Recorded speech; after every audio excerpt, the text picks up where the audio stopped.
Corla. Last October, this government were put on notice that if there was no movement on the post offices, we would revisit the issue, and here we are, which is disappointing to all concerned.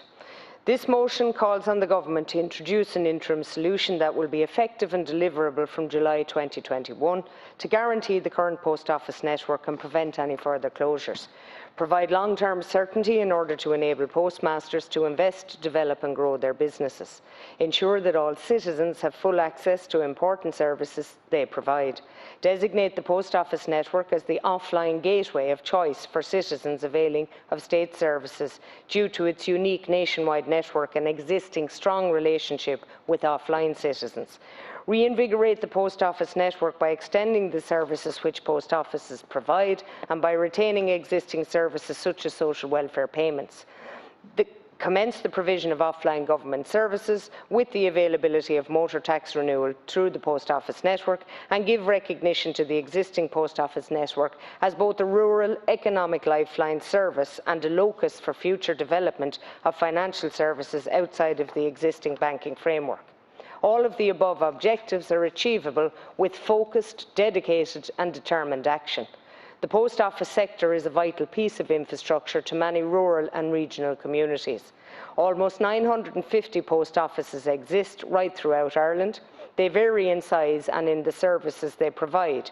In County Wexford, there are 52 post offices, and I am in regular contact with those who run post offices, particularly in local areas of Feathered, Ballycallan, Ramsgrange, Campile, New Ross and many others.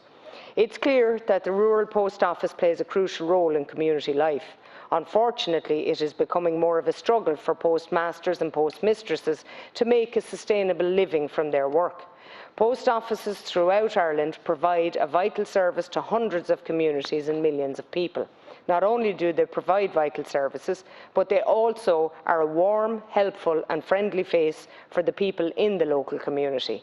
These things make the post office network a crucial asset worth protecting and capitalising on. I've called many times before, as part of the regional group, for the post offices to be viewed as a one-stop shop for engagement with state services. I know that many state services can be dealt with via the post office, but there's still a long way to go and many more services which could be incorporated into their role. It would result in huge benefits for the customer, the post office and the state. The right action, Lasceann Corla, is for the government to ensure the sustainability of the post office network.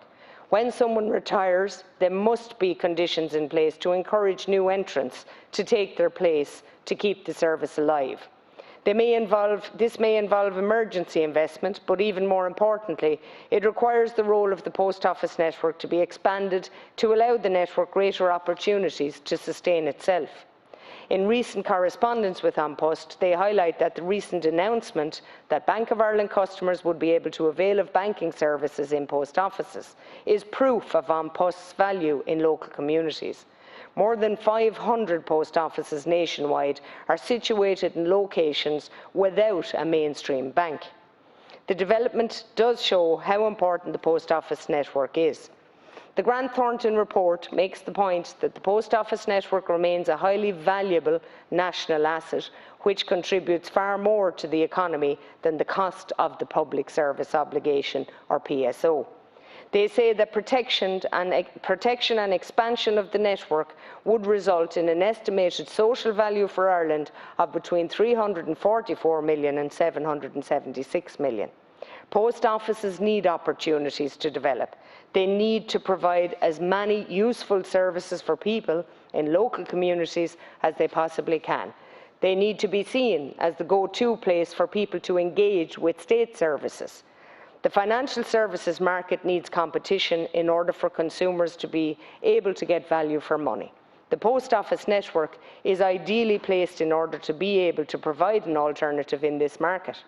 As I said last week, the current state of our banking sector is a major cause of concern, and it has a big impact on many other aspects of our lives, most notably the housing crisis.